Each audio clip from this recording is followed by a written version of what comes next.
Hello friends, आपका स्वागत है पहलवान गुरुदीन ग्रुप ऑफ कॉलेज के यूट्यूब चैनल पर। मैं प्रोफेसर रंजना श्रीवास्तव एक बार फिर उपस्थित हुई हूँ समाजशास्त्र के नए टॉपिक लेकर।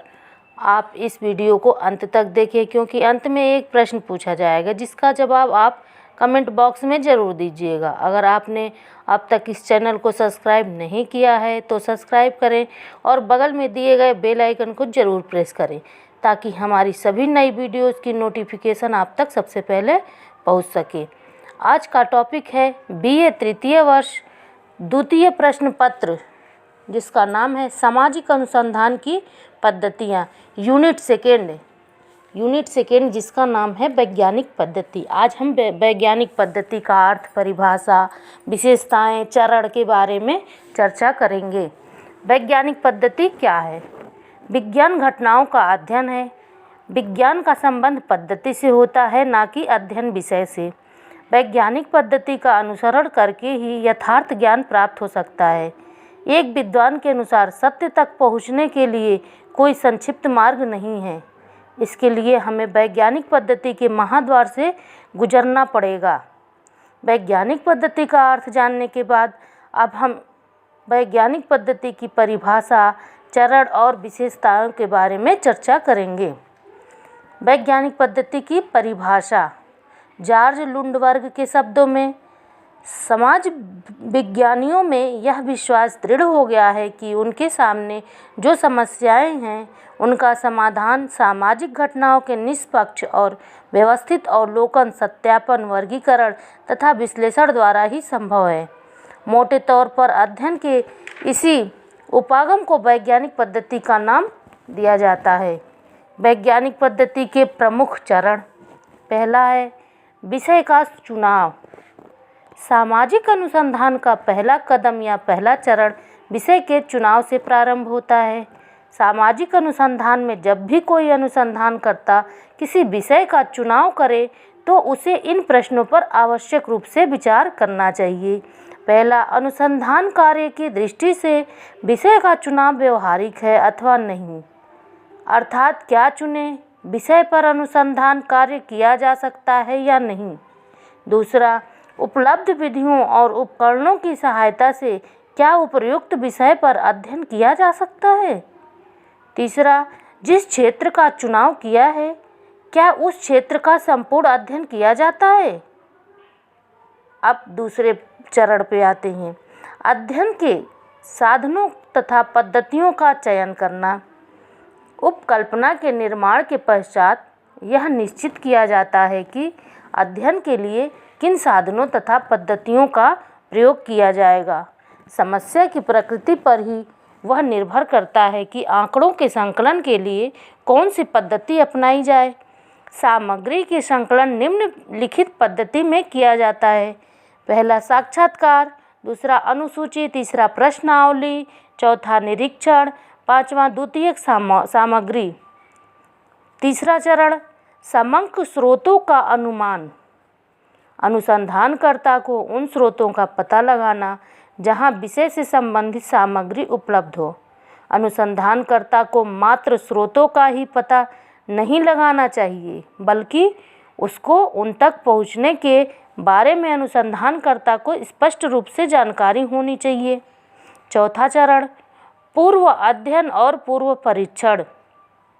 अनुसंधानकर्ता को अनुसंधान कार्य में आगे किसी प्रकार की परेशानी न हो, इसके लिए उसे निम्न दो कार्यों को संपादित करना चाहिए। पहला, प्रयोग योजना के तौर पर पूर्व अध्ययन करना। प्रयोग योजना के तौर पर पूर्व अध्ययन करना। दूसरा, अपने अध्ययन का परीक्षण करना। अब पांचवा चरण, समय और व्यय का अनुमान। अनुसंधानकर्ता को इस बात का अनुमान लगा लेना चाहिए कि जो अध्ययन किया जा रहा है उससे समय कितना लगेगा तथा धन की कितनी मात्रा खर्च होगी। छठवां चरण, कार्यकर्ताओं का चुनाव और प्रशिक्षण। अनुसंधान कार्य में अनेक व्यक्तियों की आवश्यकता पड़ सकती है। हमें ऐसे व्यक्तियों का चुनाव करना चाहिए जो योग्य, अनुभवी और लगनशील हो। इन व्यक्तियों को अनुसंधान कार्यों के संबंध में उचित प्रशिक्षण देना चाहिए। तथ्यों का संकलन।